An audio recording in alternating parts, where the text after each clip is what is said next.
O abalo da OTAN é profundo, passando dos Países Baixos até a China. As denúncias do recente convite sem precedente do ex-presidente dos Estados Unidos, Donald Trump, à Rússia para atacar os membros da OTAN, que não contribui com os 2% do produto interno bruto comprometidos para a defesa, cessaram. Com apoio assentado, os danos causados não são totalmente evidentes. Uma falha geológica específica que envolve semicondutores avançados merece um exame atento, porque é da mais alta importância estratégica. Este abalo prévio para as fundações da OTAN não só põe em perigo a segurança do nosso teatro europeu, mas também, de uma forma muito surpreendente, aprofunda a nossa segurança no teatro asiático. Se tivéssemos de escolher o único país e empresas que poderiam causar mais danos à prontidão militar dos Estados Unidos para combater com sucesso a agressão da China em qualquer parte do mundo, os Países Baixos e a ASML deveriam surpreendentemente ser os principais candidatos.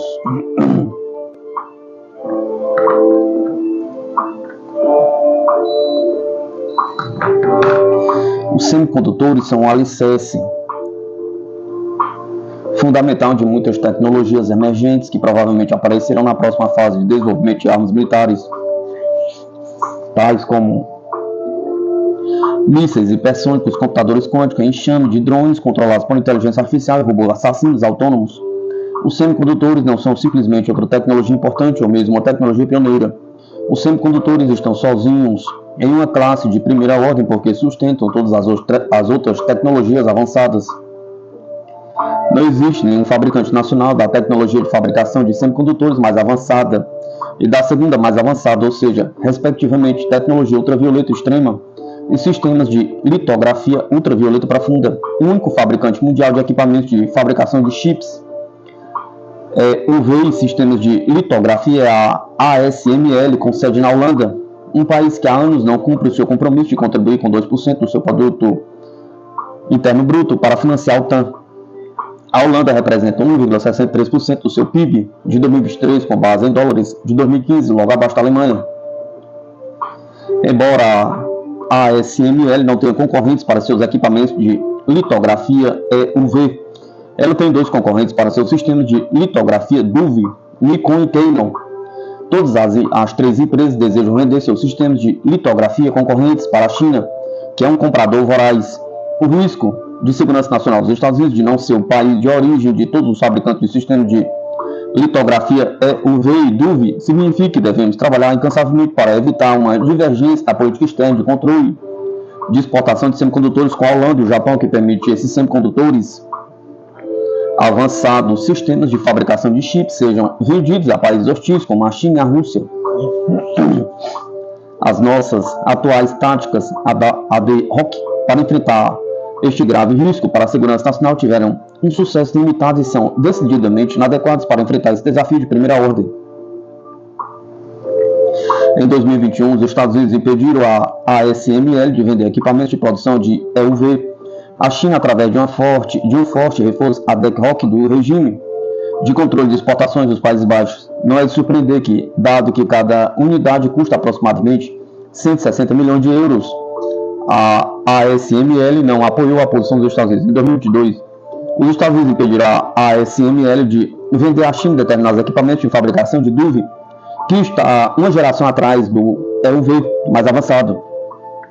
mas ainda é um método mais comum na fabricação de alguns chips menos avançados exigidos por computadores, carros e telefones. Mais uma vez, a ASML resistiu a tais restrições de vendas relativas ao equipamento de fábrica de Duvy. Esta resistência é totalmente previsível, dado que a China representou 29% das vendas da ASML em 2023, ou seja, mais de 6 mil milhões de euros. Embora o Japão tenha concordado em 2023 em restringir as exportações de equipamento de fábrica de chips em resposta à pressão dos Estados Unidos, está atualmente a rejeitar a pressão dos Estados Unidos para expandir o âmbito dessas restrições de controle das exportações, dado que os Estados Unidos não têm uma estratégia global eficaz de política externa para os semicondutores. Os Estados Unidos estão novamente a recorrer a uma forte armamento ad hoc do regime de controle de exportações dos Países Baixos. No mais recente desenvolvimento atual, os Estados Unidos estão insistindo que a ASML pare de prestar serviço de manutenção aos equipamentos avançados de fabricação de chips que vendeu à China. Portanto, agora, é claro, uma consequência subterrânea do abalo preliminar da OTAN. Será agora significativamente mais difícil para os Estados Unidos pressionar fortemente a ASML relativamente ao seu sistema de litografia e serviços de manutenção que estão a ser exportados para a China. Quando agora há dúvidas sobre se os Países Baixos e os Estados Unidos estão no caminho certo, a mesma equipe, se o papel dos Estados Unidos na OTAN diminuir, então provavelmente também a influência que os Estados Unidos têm no que diz respeito às transferências de tecnologia para a China diminuirá, disse recentemente Franz Paul van der Putten, do Instituto Klingendahl, um think tank holandês. Este choque antecipado da OTAN volta a enfatizar o que argumentamos anteriormente. Os Estados Unidos precisam de uma política externa global para controlar as exportações de semicondutores, uma vez das suas atuais táticas de intimidação ad hoc. Mais especificamente, precisamos de um tratado internacional que regule a exportação de semicondutores avançados envolvendo aliados chaves que constitui a espinha dorsal da cadeia de abastecimento de semicondutores. Pense na Alemanha, no Japão, nos Países Baixos, na Coreia do Sul e em Taiwan.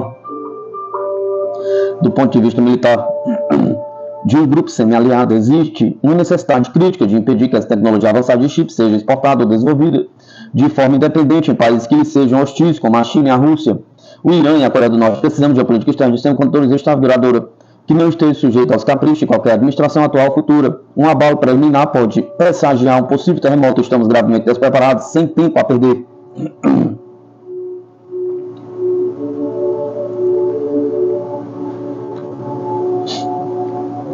Rússia canalizando armas através do porto da Líbia, visando a porta de entrada para a África. Navios russos têm descarregado milhares de toneladas de equipamento militar no porto de Tobruk, no leste da Líbia. Este mês, após repetidas visitas do vice-ministro da Defesa da Rússia, Yunus Bekirov, ao general Khalifa Haftar, um homem forte que governa o leste da Líbia, os carregamentos que chegam do porto de Tartus, controlado pela Rússia na Síria, contêm artilharia rebocada, veículos blindados, lançadores de foguetes. De acordo com o vídeo divulgado pelo site de notícias líbio Fawazl Media, o equipamento pode em parte ser utilizado para sustentar a crescente presença militar da Rússia no leste da Líbia, mas também é provavelmente destinado a países mais ao sul da África, como o Níger, o Mali, a Burkina Faso, onde a Rússia tem ligações com líderes de golpes recentes.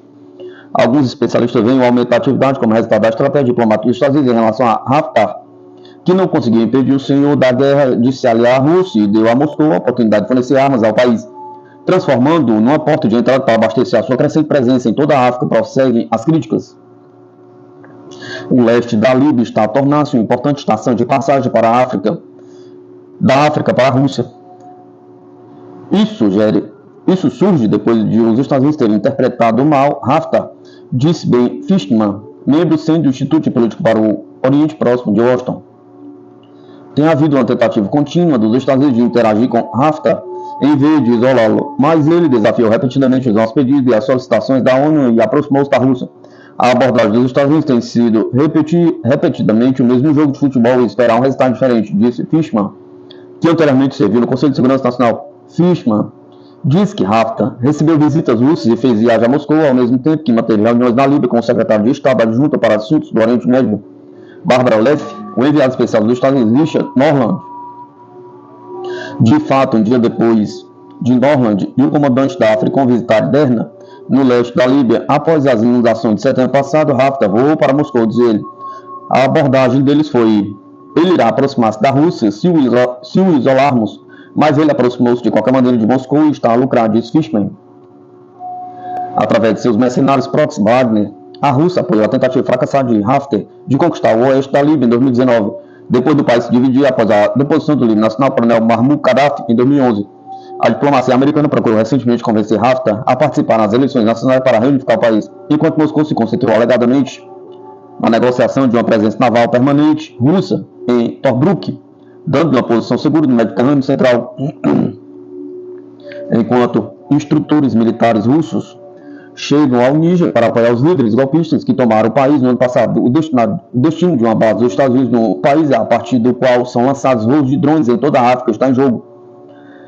Para algumas autoridades norte-americanas, Haftar é um bom trunfo antiterrorismo, por isso estão preparados para desviar o olhar quando ele viola os direitos humanos ou se deita com os russos, disse um diplomata ocidental que não quis ser identificado.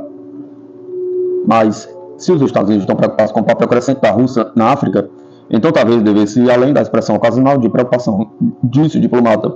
Em 17 de abril, um drone MK-4C Triton da Marinha dos Estados Unidos, voando da base aérea de Signolia, na Sicília, monitorou Tobruk. Fishman argumentou que os Estados Unidos deveriam ter contato com a ajuda dos Emirados Árabes ou do Egito, que apoiam Haftar. O Egito não tem interesse no aumento da presença russa através da fronteira com a Líbia. Esta foi uma oportunidade perdida, disse ele. Nunca deixamos claro que o isolamento era uma opção. O próximo passo poderá ser a aplicação de sanções, embora isso possa ser complicado pelo fator de Haftar ser cidadão americano. Ciente da ameaça, ele teria transferido contas para fora dos Estados Unidos, disse Fishman. Antes de mobilizar tropas na Líbia, Haftar era um agente passivo vivendo durante anos na Virgínia.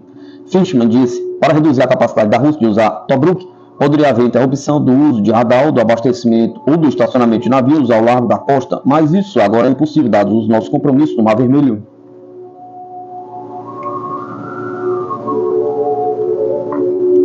A Albânia corteja investidores da OTAN para reviver fábrica de munição da área soviética.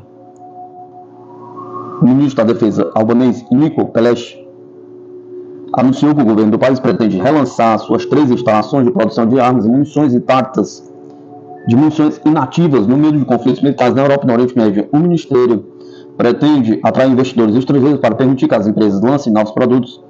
A revitalização será um processo que visa promover a inovação. Já não pretendemos que a indústria seja desenvolvida pelo Estado, mas sim pela atração de investidores da OTAN, disse o responsável no dia 17 de abril no parlamento albanês. Com este desenvolvimento, o governo libanês junta-se a um número crescente de países europeus que intensificaram os esforços para aumentar a produção de munições na sequência da invasão da Ucrânia pela Rússia. Pelesh diz que o Ministério da Defesa já iniciou os trabalhos no projeto de reativação das 3 fábricas, em colaboração com a Agência de Apoio e Aquisições da OTAN. Tirana pretende determinar os valores de investimento necessários à procura dos seus potenciais produtos, segundo o responsável. A Albânia suspendeu a produção de armas e munições nas fábricas após o colapso do seu regime comunista e a transformação do país na economia de mercado. As instalações de produção foram construídas na década de 1960 e estão localizadas em Polissan, Elbasan e Gramsci. Estas 2 últimas fábricas foram transformadas em instalações de desmilitarização de armas, enquanto a fábrica de Polissan foi completamente encerrada. A Albânia aderiu ao OTAN juntamente com a Croácia em abril de 2009.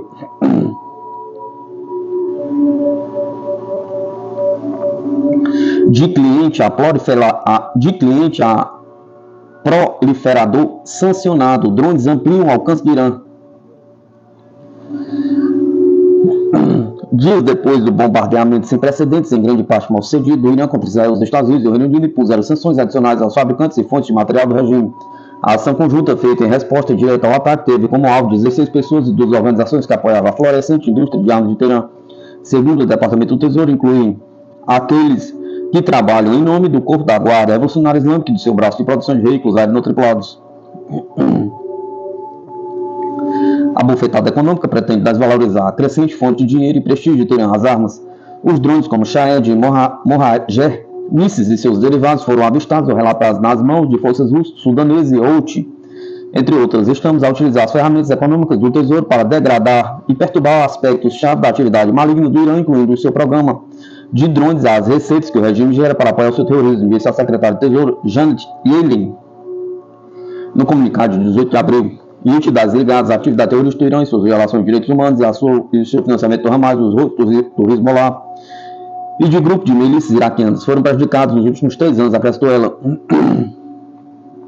O alcance internacional das tecnologias iranianas reflete o seu perfil crescente no mundo das armas e os seus objetivos de influência internacional, disseram autoridades dos Estados Unidos, da defesa dos Estados Unidos, analistas externos e executivos da indústria de defesa ao C4 IRSNet, parte de drones recuperados na Ucrânia e no Iraque, análise de paradas militares no Iêmen, relatos de transferências para um continente africano, carregamentos interditados no Golfo de Omã, imagens de linhas de produção na Rússia sublinham a sua ambição.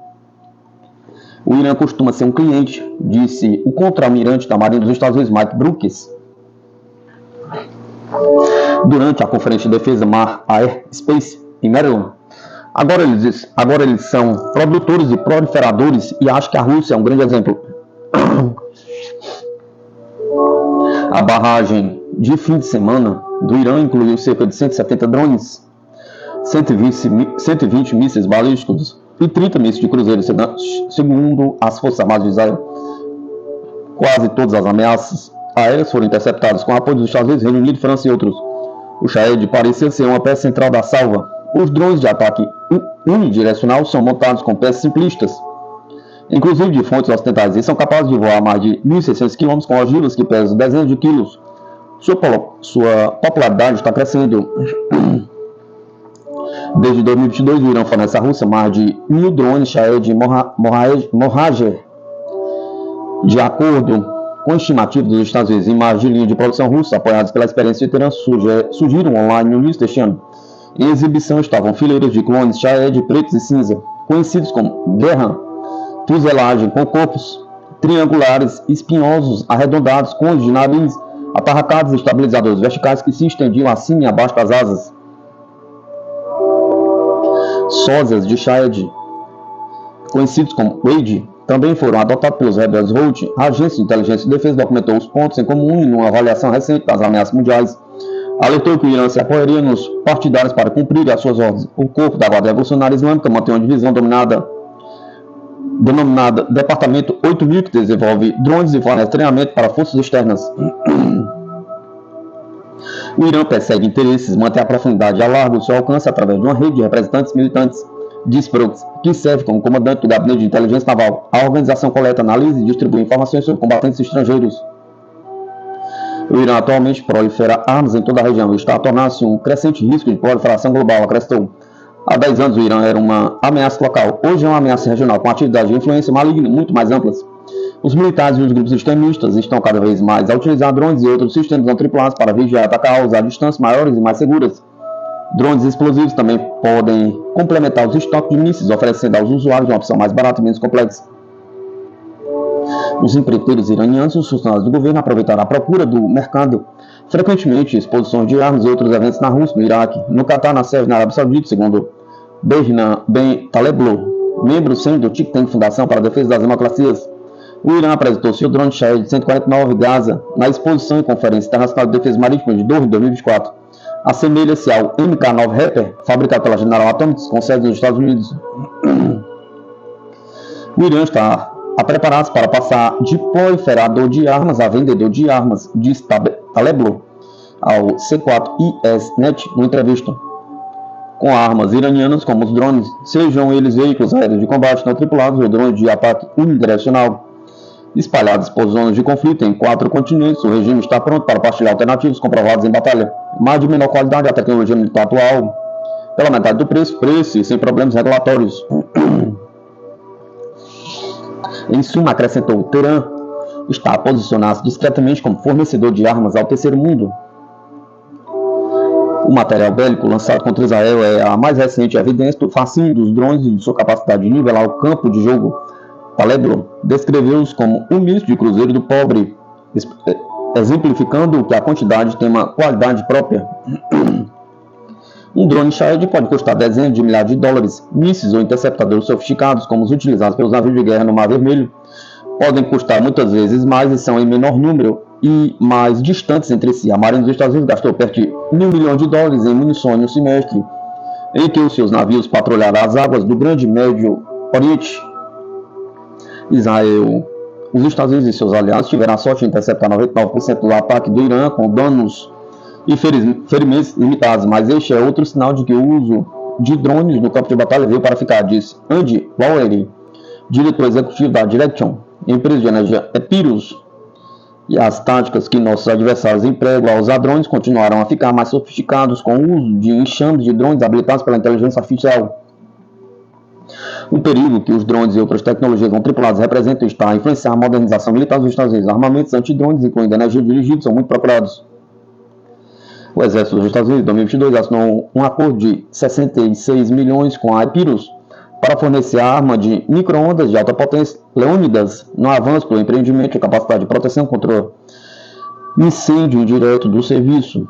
Um protótipo inicial foi entregue em 2023. A empresa também deverá testar seus produtos contra barcos e motores em um próximo exercício naval, seguindo o exemplo de recentes ataques russos envolvendo embarcações de superfície não tripuladas com explosivos. As munições que foram usadas para a defesa contra o ataque não são infinitas. Haverá restrições na cadeia de abastecimento, logística e orçamentais para o reabastecimento, disse Lowery sobre o ataque iraniano. Do ponto de vista estratégico, este ataque demonstra o benefício de ter uma solução contra-eletrônica, um carregador ilimitado como parte de uma abordagem de defesa em camadas. O Pentágono gasta em média $1.000 milhões por ano no desenvolvimento de armas de energia dirigida, de acordo com o Government Accountability Office, um órgão de fiscalização federal. Pelo menos 31 projetos de energia dirigida estavam em andamento nas Forças Armadas até este ano. O general do Exército, Michel Kurilla, líder do Comando Central dos Estados Unidos, disse que acolheria com satisfação armamento adicional de energia dirigida para enfrentar as ameaças aéreas, foguetes, artilharias, morteiros. Ele também disse que os drones de ataque estão no centro de uma parceria militar nascente entre o Irã e a Rússia. O Exército dos Estados Unidos enviou este ano 3 lasers montados em Stryker ao Iraque para avaliação. Um quarto virá em breve. Como a evolução do contra-UAS é extremamente rápida e a ameaça é real, como visto no Iraque, na Síria até fevereiro, disse um oficial de defesa. No mês passado, as unidades destacadas podem usar este ambiente para operar, testar e desenvolver ainda mais essas novas capacidades em condições do mundo real, ao mesmo tempo que identifica lições cruciais sobre o impacto do ambiente operacional.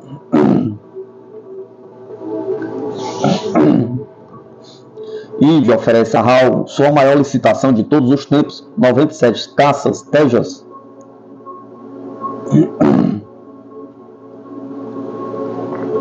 A empresa aeroespacial estatal indiana Hindustan Aeronautics Limited, HAL, recebeu um pedido de proposta do Ministério da Defesa para 97 caças leves, estabelecendo o maior pedido já feito para a aeronave.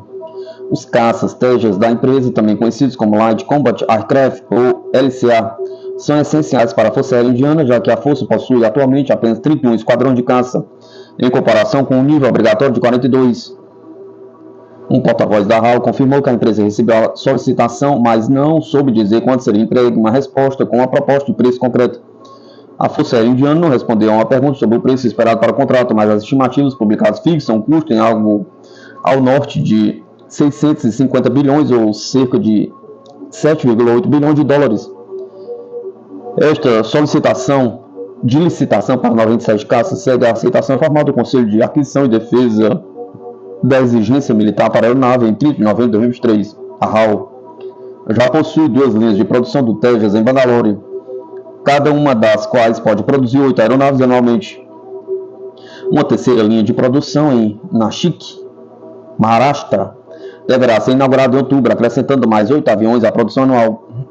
Isso significa que a empresa poderá fabricar 24 LCAs anualmente até 2025 ou 2026. A nova licitação estabelece o segundo contrato da HAL para a aeronave, após um acordo de 6,5 bilhões em janeiro de 2021, para 73 aeronaves de treinamento monoposto e 10 aeronaves de treinamento biposto. O primeiro LCA MK-1A de produção, a configuração mais recente, completou seu voo inaugural em 28 de março. A HAL deveria entregar a primeira cópia em fevereiro, prazo em que a empresa perdeu. O novo pedido dará à Força Aérea 180 caças MK-1A em 9 esquadrões, além de 40 aeronaves LCA MK-1 mais antigas. HAL observou 4 avanços principais na versão mais recente do Tejas: um conjunto avançado de guerra eletrônica com bloqueador de autoproteção, radar de varredura eletrônica ativa, melhorias para facilitar a manutenção e a capacidade de disparar mísseis além do alcance visual. Uma vez concluído, o acordo aumentará enormemente a carteira de pedidos da HAL, que em 31 de março ultrapassava 11,2 bilhões. No início deste mês, a empresa anunciou receitas recordes de mais de 3,6 bilhões para o ano financeiro que acabou de terminar, um aumento de 11% em relação ao ano anterior.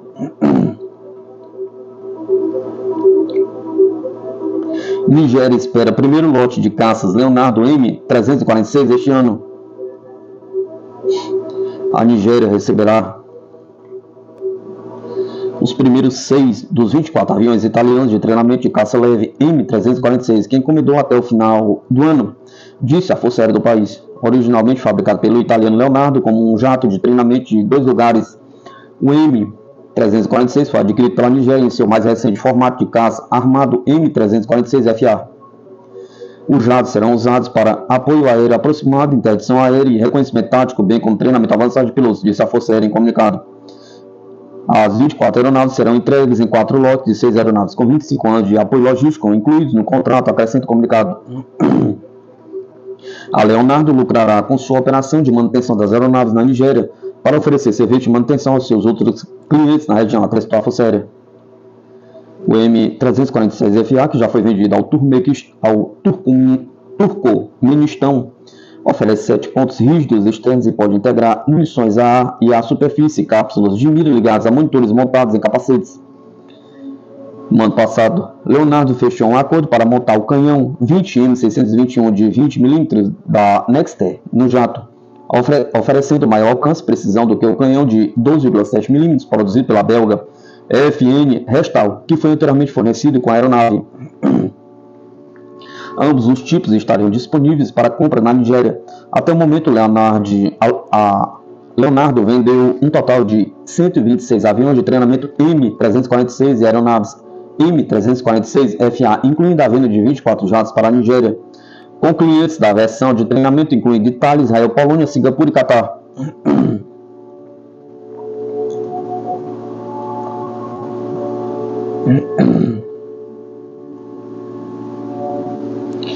Setor de armas da Ucrânia tem crescimento frustrado por escassez de recursos e ataques, diz mídia.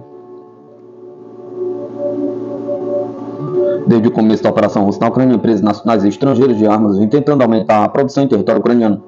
No entanto, o setor tem encontrado diversas dificuldades, segundo a agência britânica Reuters. A agência indica que algumas empresas estão lutando para financiar a produção e, ao mesmo tempo, têm medo de serem alvos de mísseis russos. Os proprietários dizem que investiram seu próprio dinheiro para sobreviver e mudar de local, às suas próprias custas para ficar à frente da inteligência russa, e estão agora a instar o governo a reduzir o que descreve como burocracia excessiva em torno da compra de armas. Vários também querem poder exportar, argumentando que o governo não tem condições de comprar toda a sua produção, relata a mídia. De acordo com o ministro das Indústrias Estratégicas ucraniano Alexander Kamysh, a produção anual potencial do complexo militar industrial está entre 18 bilhões e 20 bilhões. O governo da Ucrânia sem dinheiro só pode financiar cerca de 1/3 desse montante, disse o ministro à mídia em uma entrevista. Isto compara-se aos 120 bilhões de ajuda militar recebida dos aliados durante o conflito, a maior parte em equipamento e não em dinheiro. Temos a maior luta em uma geração se olharmos, por exemplo, para os projetos de artilharia do calibre da OTAN. A capacidade de produção dos Estados Unidos e da União Europeia juntos é inferior às nossas necessidades, disse Kamysh. Alguns fabricantes dizem que estão tendo dificuldades para arrecadar fundos, um problema agravado por um processo de compras governamentais que, segundo eles, é lento e complicado.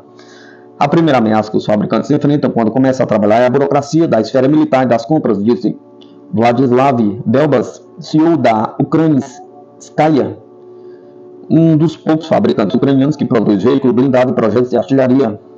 Belbas citou o fato que o Ministério da Defesa apenas faz encomendas para o ano em curso, dificultando a capacidade dos fabricantes de planejar a longo prazo. 4 fabricantes que produzem diversas armas destacaram uma série de questões. Esperar meses para descobrir se o Estado estava interessado em comprar, se transferido entre departamentos do Ministério da Defesa e das Forças Armadas e não ter garantia de vendas futuras que os ajudasse a planejar a produção. Além das dificuldades financeiras, fabricadas na Ucrânia durante um conflito em grande escala é repleto de riscos. A mídia conta que, ao visitar uma fábrica de armaduras ucraniana, se encontrou com o chefe Ruslan, nome escolhido para manter seu anonimato. Sua fábrica, que emprega cerca de 100 pessoas e fabrica veículos blindados e morteiros, estava em processo de desativação e transferência para outro local. Ruslan disse que isso aconteceu porque eram necessárias instalações maiores para acomodar mais funcionários, bem como para dificultar a localização da fábrica pelos russos. Alguns fabricantes de armas mudam de local a cada 3 meses por motivo de segurança. 2 fabricantes com quem falo, nenhuma empresa privada recebeu compensação estatal para realocação, disse Vladislav Belbas. Outro problema enfrentado pelos fabricantes é a ameaça de corte de energia à medida que ataques danificam a infraestrutura energética, enquanto a Ucrânia fica sem munições. Em 2022 e 2023 não tivemos eletricidade durante 2/3 das nossas horas de trabalho. É claro que nessas condições é muito difícil fabricar qualquer coisa, disse Belbas. No entanto, uma fonte do governo disse que os fabricantes atualmente não têm problemas com fornecimento de energia e que, se cortes de energia em massa precisarem ser implementados, eles serão desligados por último.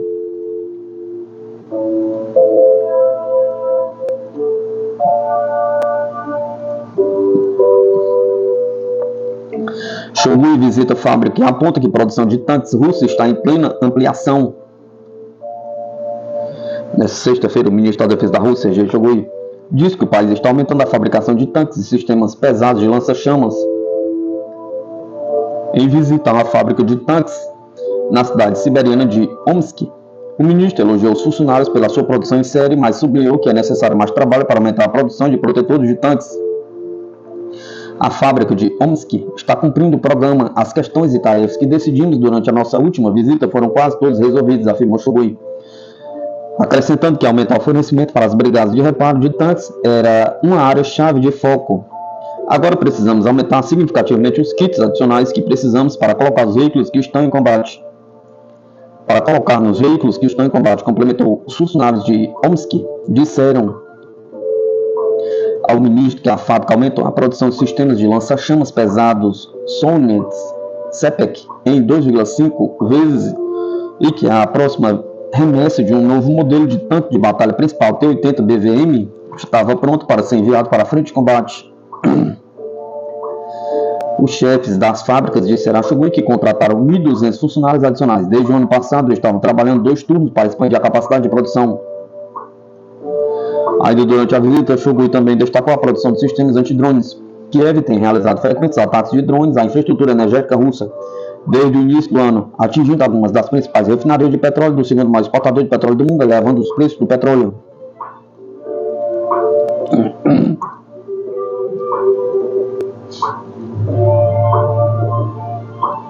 O Wall Street canalizou bilhões para empresas da China, incluídas em lista negra dos Estados Unidos, diz o comitê. As principais instituições financeiras dos Estados Unidos ajudaram a canalizar milhares de milhões de dólares para empresas chinesas incluídas na lista negra, concluiu uma investigação do Comitê Seleto da Câmara dos Representantes. Um relatório compilado pelo comitê liderado por Mike Gallagher, encarregado de elaborar estratégias para combater a China, concluiu que 6,5 bilhões foram canalizados no ano passado através de fundos de índice para 63 empresas chinesas incluídas na lista negra ou sinalizadas como preocupantes pelo governo dos Estados Unidos. Através dos produtos da nossa própria indústria financeira, as poupanças arduamente conquistadas e o dinheiro da reforma dos americanos estão apoiando a modernização militar de um adversário estrangeiro e o desenvolvimento de ferramentas utilizadas pela China, disse o relatório divulgado na quinta-feira, 18 de 4 de 2024, citado pelo jornal Nikkei Asia. A investigação analisou a indústria financeira em geral, mas teve como alvo em particular a BlackRock, a maior gestora de ativos do mundo, e a MSCI, o principal fornecedor de índices, relata a mídia. Gestores de ativos como a BlackRock usam índices de fornecedores como a MSCI para criar carteiras de investimento para fundos de aposentadoria e outras doações institucionais. As empresas e suas subsidiárias afiliadas que constam nas listas negras do governo norte-americano podem entrar nesses índices, recebendo investimentos dos Estados Unidos. A atividade descrita no relatório não é ilegal, e tanto a MSCI como a BlackRock reconhecem que as empresas na lista negra receberam financiamento através do fundo dos Estados Unidos que rastreiam determinados índices. No entanto, nenhuma das empresas tomou medidas significativas para mitigar ou reduzir o risco, e ambas sustentam que têm poder discricionário limitado para excluir de forma independente entidades problemáticas específicas, afirma o documento do comitê. O relatório recomenda que o Congresso aprove legislação para restringir o investimento em empresas e quaisquer afiliadas incluídas na lista negra do governo dos Estados Unidos. Exige que as empresas públicas estadunidenses divulguem aos investidores os riscos relacionados à China e garanta que as instituições financeiras dos Estados Unidos sejam resilientes à incerteza do mercado em torno dos investimentos chineses. Nada na geopolítica de graça ou sem efeito, diz analista argentino sobre parceria Argentina-OTAN. Na quinta-feira, o ministro da Defesa argentino, Luiz Petri, anunciou a entrega de uma carta de intenções à OTAN para Buenos Aires e tornar seu parceiro global. O anúncio ocorreu apenas 48 horas após o país adquirir 24 caças F-16 norte-americanos. Se a carta de intenção for aceita, a Argentina se tornará o segundo parceiro regional da aliança depois da Colômbia, após as recentes adições da Suécia e da Finlândia à OTAN. O bloco contém agora 32 países membros, tornando-se a maior aliança militar do mundo. Para o sociólogo, analista internacional e pesquisador do Conselho Nacional de Pesquisas Científicas e Técnicas da Argentina, Sebastián Schulz, os movimentos do governo Milei terão consequências profundas. Nada é de graça na geopolítica. A medida da Carta da OTAN promoveu rupturas com a neutralidade histórica que o país teve, quando mais coerente provavelmente teria sido ficar fora de disputas e promover o diálogo. A Argentina se envolveria em um contexto de conflito global entre o Irã e Israel, passaria a fazer parte do grupo de países que promovem a guerra e não a paz, afirmou o analista em entrevista. As dúvidas manifestas por Schulz também são partilhadas pelo especialista internacional Juan Venturino. Segundo Venturino, o anúncio do ministro da Defesa é precipitado, pois não está muito claro o que a Argentina ganha ou de que ameaça externa o país estaria se protegendo. Uma posição tão drástica contra a tradição nacional do nível diplomático é surpreendente. Uma aliança traria consigo um guarda-chuva defensivo, mas também obrigações como a transferência de recursos materiais e humanos para a aliança. O discurso é muito bombástico, mas, visto em detalhes, representa um forte condicionamento da política externa do país, observou o especialista.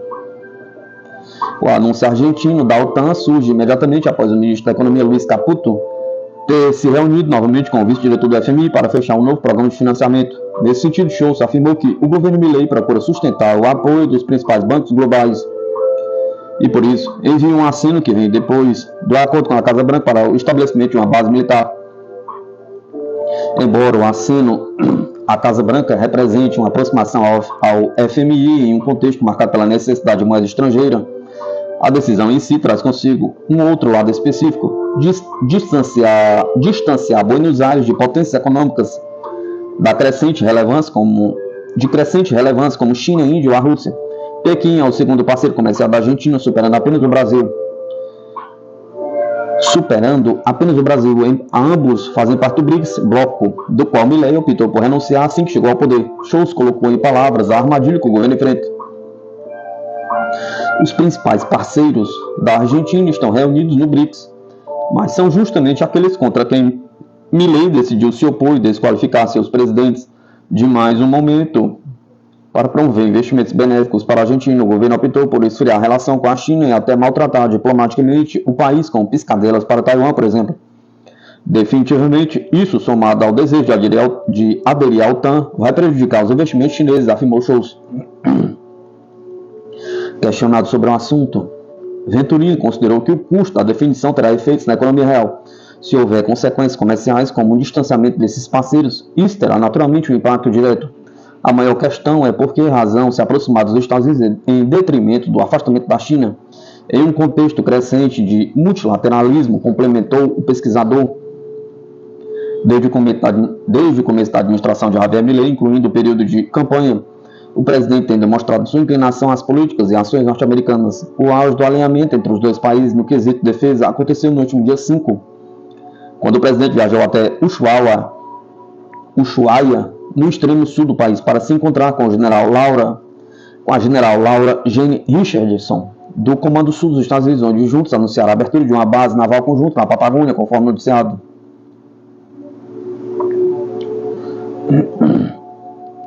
Os Estados Unidos investem $40 milhões no esforço da interoperabilidade militar com a Argentina.